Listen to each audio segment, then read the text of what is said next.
So I thought I'd do a little video of my latest project.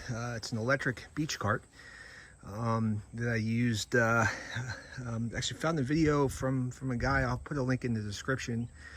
That built his own. He used a gorilla cart and also used a Razor electric dirt quad.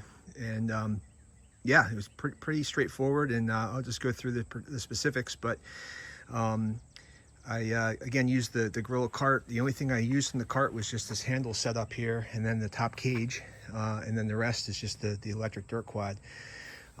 As far as building the frame itself, I just reinforced it a little bit, and then went out and just went to Home Depot and bought some flat steel bars for the top to bolt into. And then underneath, I went ahead and used the foot pegs and just build a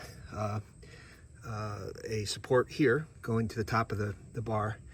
And then I'm new to welding, so I did an okay job, but then I went ahead and just got some JB weld and reinforced all of the welds across the cart just to make sure that it was nice and strong. Got 2 new batteries from Amazon, 2 bigger batteries, so that just provides a little bit more juice. And then the biggest thing you have to do, or you have to order, I should say, you don't have to, but the guy whose video I watched recommended it. I went to electricscooterparts.com, and underneath that's just a plastic shield to keep the sand out and stuff. But I went and got a 9-tooth to 36-tooth sprocket. And what that does is it lowers the speed. These things do about 10 miles an hour. Brings it down to about 4 miles an hour, and then on top of that, it gives it more torque, which is what you want. I guess these motors here, it's the original motor. They want to fire at full blast, and so you could burn it out if you were just kind of trying to tether it and not go too fast. So it worked out. I got it in about 10 days. They quoted like 3 weeks, and they were quicker, so that was great. That's the brake right there. I kept that in case I might use that down the road, but it provides a lot of resistance as it is with a motor, so I didn't really need it, but maybe I'll take that off down the road. So the other thing I did is I just went to Harbor Freight and I picked up this plastic case, waterproof case, and put the speed controller in here. So I used all the original stuff from the Razor, but just put it in here and then put some silicone around it, so that to keep the water out as much as best I could. Same on-off switch, just remounted it here. Got a little plastic welding gun from Harbor Freight. They're cheap and it was easy to use. And then I kept the original charging port with the original little plastic charger. I added this as well. This is just a voltmeter.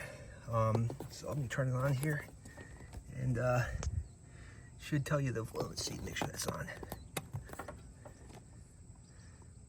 Yep, added the voltmeter here, and what that does is tells you your voltage of your battery, and it also has 2 USB ports to charge your phone when at the beach. And then really the biggest thing that I had to kind of come up with, the guy that I watched the video, he used the front of the gorilla cart, and then he had to add some spacers onto the front of it so that these tires would stick out to the right length and be uniform. I wanted to keep the original structure, and all I did is I just cut off this top piece where the handlebars were, and I brought it down and then welded it up, put some JB weld around it, and then put a long bolt down and put a bolt underneath so that it could keep it,